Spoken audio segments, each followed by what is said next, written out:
Hi, I'm Leah Avery, and this is another episode of Exploring Joliet. Today, my special guest is the athletic director for the University of St. Francis, Dave Laketa. How are you doing today? I'm wonderful. It's the start of a new school year, and we're pumped up. So, what exactly is your role as the athletic director? Just to really oversee, the programs. And I'll tell you what, we've got, such a great coaching staff. It's really made it easy for me. And, I'm just really there to support all of our teams, all 21 of them that we now have with the addition of bowling on the men's side and women's side last year. So, as we know, school year has just started and all the fall sports are now into play. We have a ton of fall sports, so let's get started. Let's talk about those. First off, let's talk about tennis. Let's talk about the coaches and also the record and any newcomers that you may know of. Well, Jim Trudeau has now taken over both of our programs, and he's been very successful in overseeing the men's program. Ralph Quillis served as our women's coach for the past 12 years, did a fantastic job with the women. Jim wanted to take that over, and he's really done a nice job in the transition, getting a transfer from Ferris State, as well as an international student. And on the women's side, where we haven't had as many international students, you're going to see a lot more of that because Jim has been very successful on the men's side in building the program, and he's going to do the same with the women's team. So from my knowledge, both teams have started this season with a 1-0 record. They have, and for the women, that marked the first time they had ever beaten Bethel College, and it was in convincing fashion, 9-0. So good things in store for the women already. Good things, good things. Okay, now let's talk about soccer. Coaches, record, any new players? Yeah, we've got a lot of new additions on both the men's and women's side. Both teams are very young. We lost about 4 core players that were seniors last year on the women's program, and those girls are going to be hard to replace. But Coach John Niksevich, who's been with us for about 5 or 6 years now, he's got a new cast coming in. And they may be a little bit young this year, but they're slowly going to develop like he did with his first team. Again, those students that graduated this past year. And on the men's side, we are very young, but in speaking to the people that have seen the team each of the first 2 games, they've been really impressed by the talent that's out there, even though it's young. We only lost to Eastern Illinois, which is a NCAA Division I program, by a 2-0 score just last week. So from my knowledge, both teams have started with 2 losses this season. Yes, again, they're young, and you play a little bit tougher non-conference schedule. Again, with the men's team playing that NCAA Division I program in Eastern Illinois. But that just gets you ready for the conference season. And the conference season is really tough. We've had some teams that have really played well, especially on the women's side. There's about 3 or 4 teams in the CCAC, the Chicagoland Collegiate Athletic Conference, that are usually ranked in the top 25. And that is the same again this year in 2014. That sounds tough. From experience, I know the preseason is very, very hard, but conference play, it prepares you for conference. That's exactly right. Okay, so now let's get into golf. Golf has a coach who's been here for 20 years, yes, correct? Paul Downey has done a fantastic job with our men's program. Was inducted into the Illinois Coaches Association Hall of Fame a couple years ago. So that just talks about the quality of coaches, as I mentioned in the beginning, the quality of coaches that we've had in our program throughout the years. And as you said, Paul's been around for 20 plus years. Prior to the start of the season, he always has a brown and gold event, which is usually this year's team against the alumni. And it's always a big contest, and it brings back so many alums nowadays, and it's really good for our program. And it's good for that networking between, the current students and, thinking about what majors they may want to take, and hearing and talking and being on the, 36 holes. They play 18 in the morning and 18 in the afternoon. Mm-hmm. To be with those alums throughout the day and to pick their brains is so big. And on the women's side, Scott Lundy is in his second full season now with us. He's got 6 returners to the fold. They placed second in the conference last year, hopefully trying to upend Olivet Nazarene University this year. And one of the big things for Scott this year, we're going to lose 3 girls to graduation. This is really going to be his first big recruiting class coming up, and I know he's already worked hard on that. I never could appreciate the sport of golf until I tried to play myself. Golf is so hard. It's really, really hard. So I do applaud golf players. You never realize how hard it is to play that both game. Physically and mentally. Yes, it's very hard. Okay, so now let's go into volleyball. Now, volleyball, they did very, very well last year. They were second in conference, correct? Yes. But they did, there was a little hiccup at the end, and they lost to a team who was 8th in the conference. Yeah, and that was a team that was coming up, on the rise in Roosevelt University. But this year's team, again, is going to be a young team. I think there's 5 or 6 new kids in the program. The team lost their first 4 matches, but I believe it was 3 were against top 25 programs in the NAIA, and one of which, our team, went to 5 games. And then this past weekend, they rebounded very nicely, went 4-0 at the Trinity Christian tournament. So they're 4-4 right now. Again, a young group. You lose Bree Shaw, who was the libero of the year last year, a great player defensively for us. And now somebody's going to have to step up. And you got Kaylee Hill up on the front line as the key attacker. She had a great tournament this past weekend. And she's going to have to step up even more because of all the other girls that we lost to graduation.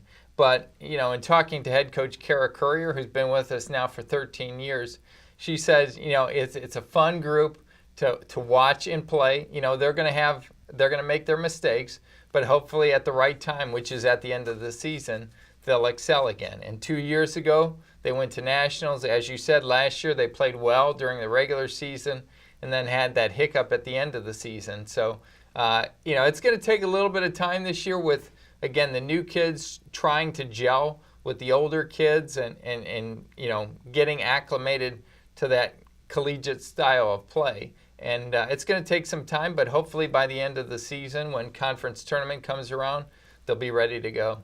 It's always tough coming out of high school and then going into college and, playing at the college level. Yes, especially, in some sports more than others. You can get into football especially. That's probably the biggest difference because you're 17, 18 years old going against sometimes 23-year-old guys who've been in the weight room for 5 years at the collegiate level. And there's some banging going on there. That's their reawakening or their awakening to college football. Right. Welcome to the real world, right? You got it. So since we're talking about football, let's take a step into football. They have not had any games yet. They were 7-4 last year, and we do have an upcoming game for homecoming. So let's talk about that. Yeah, the team is really excited. They felt last year that they were a team that really could make some noise in the playoffs. And again, as you mentioned earlier with the volleyball team, they had that late hiccup in the regular season finale at home against Taylor University. And Taylor came out. We spotted them a 30-point lead. We got it to 30-20, but, couldn't get that win, which would have propelled us into the playoffs to hopefully make some noise. So this year we've lost some key players, a Dustin Greenwell. The biggest loss, so to speak, is EJ White. I mean, talk about an incredible career. I was looking over the football record book yesterday, and I'm like, I don't know if anybody will ever be able to break the records that EJ White had. But what's really interesting is there are 3 quarterbacks right now battling for the starting position, and all 3 are quality quarterbacks. We've got a transfer from Minnesota State, Mitch Brozovic, and then a couple guys, Ryan Van Genup, who's been with the program now for 4.5 years, and Trace Wanless. And Trace and Ryan have also excelled as wide receivers. So, they are skilled players, and they've been with the program for a long time. And, none of them are EJ Whites, but they are quality quarterbacks, and really it's anybody's game. With a week to go, there's still the head coach and the offensive coordinator, Matt McCarthy, who was the assistant coach of the year in the conference last year. They're going up until the final hour to make a determination on what best will serve our program as the quarterback. And you may see some changes. One quarterback's probably a better thrower, another quarterback's a better runner. And, we've seen that in college football now, where sometimes guys come in to throw and other guys come in to run the ball, and it works very effectively. As long as it works, right? That's it. And, and the exciting thing about the football is 3 home games to start off the year. Last year, they started off on the road, their first 3 games. Their first home game wasn't until September 28th. And now they've got Olivet Nazarene University for the home opener. And then that's followed by Lindenwood Belleville. And then to wrap up the 3-game homestand, it's homecoming, and it's against Trinity International. And that was one of the teams that the Saints lost in a shootout a year ago. They were hoping to go in 3-0 against St. Xavier. They're hoping to do the same this year, but they're going to have to get by. Olivet's always been tough. Lindenwood is a slowly improved team. They just started their program a couple years ago.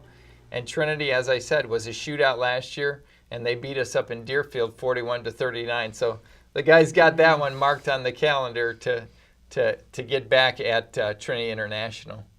So that game, it seems like it'll be very, very interesting. Very interesting. Yeah, all 3 really to start off the season. And then you go against a team that just 3 years ago won the national title in St. Xavier. And it just continues to get harder after that. Marion University, which won the title a couple years ago, will be coming to Joliet. In the last 3 years, our conference has had the NAIA national champion. So that tells you how good and competitive this league is. Right. Oh, wow. Okay, last sport, cross country. Now, 2012, the men's team was the national champs. You think we can do it again? Well, you know what? Some guys, again, are going to have to step up, as well as some ladies. On the men's side, you lose Michael Blazik and you lose Dylan Reyes. And they were both All-Americans a year ago. Joey Santillo was the freshman of the year in the conference, and he's one of those guys that is going to have to step up, because they're not going to be able to rely on the Dylan Reyeses, the Michael Blaziks. Those guys were in the program for 4 years. Phil Rizzo, the year before that, was the top finisher. Brandon Carson's battled some injuries. He's not going to be able to run this year. He was the freshman of the year a couple years ago. But again, some guys are going to have to step up. And the same thing on the women's side. The men last year finished 4th in the nation. As you said, national champs the year before that. The women have placed 12th each of the last 2 years. Their preseason ranked number 9. But again, Hillary Halford, who was the conference runner of the year last year, has graduated. And there's a bunch of girls that are going to have to step up for our team to hold up to that number 9 reputation and hopefully improve upon each of the past 2 years with that number 12 final finish. True. So how big of a role does the coach have in the improvement of these teams, especially the coaches who've been here for 10 plus years? I think it's huge. Coaches always have to make adjustments, both in the team sports and in the individual sports. In the team sports, you're looking at football. If an offense or a defense comes out with a different look than what you thought, you got to adjust on the fly. Sometimes you have to do it in the first half. Sometimes you have to do it in the second half. In a sport like volleyball and a sport like soccer, you have to make those adjustments as well. And then in sports like cross country, golf, you're working individually to improve that runner or that golfer and see, what kind of kinks they have, in their game, or what they can do to be more efficient as runners. And I think, again, we really have some quality coaches. The Paul Downeys have been around. Jeff Barker, came in and within 4 months won a national championship on the men's side in cross country. Joe Curry's done an excellent job in his first 2 years running the football program. And Kara Courier and Co Tanatabuth and John Nixovich in our soccer program. So they're all good quality coaches. They work really well with our student athletes. And again, I couldn't be more satisfied with the coaches that I have. So say, I'm a person, I want to know who's playing and when are they playing. What's the website? The website is gofightingsaints.com. It's got a brand new look this year. Dave Hilbert, who's done a fantastic job in a little bit over 2 years as our sports information director, revamped it over the summer. It's got some mobile app capabilities this year. The thing that I really like about it, if you go to the game stories now, there'll be a little box with the statistics, the key statistics of each game. If it's a football or a soccer or a volleyball game, it's right there, right next to the story. So it's, really one look. And then for the players, and I think their parents, which will be neat, is anytime a game happens and we upload the stats, on their biography page, their career stats as well as their season stats will be updated on the fly.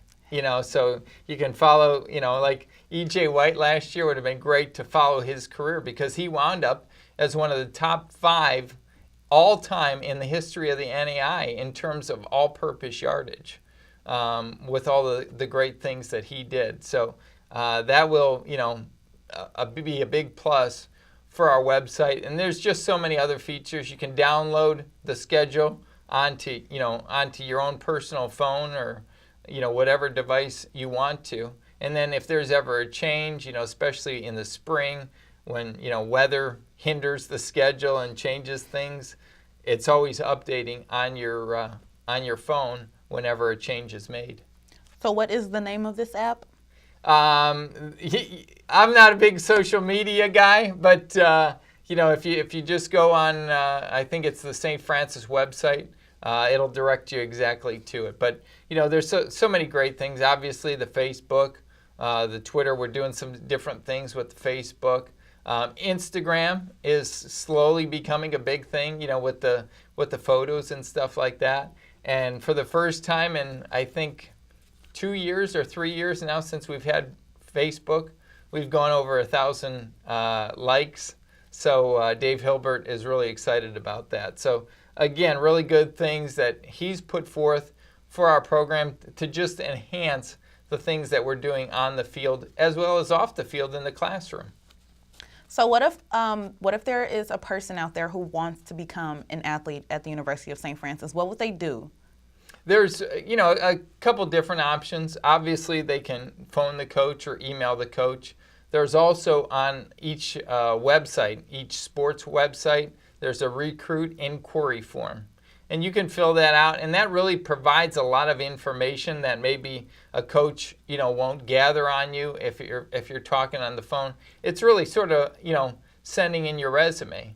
And then the other feature that we have to that is if you have a highlight film or something that somebody could link to with your highlights, at the bottom of our questionnaire is something that you can put there, and then the coach can watch it, because a lot of our coaches, they just can't get out to as many games as they would like, so they're relying a lot on video.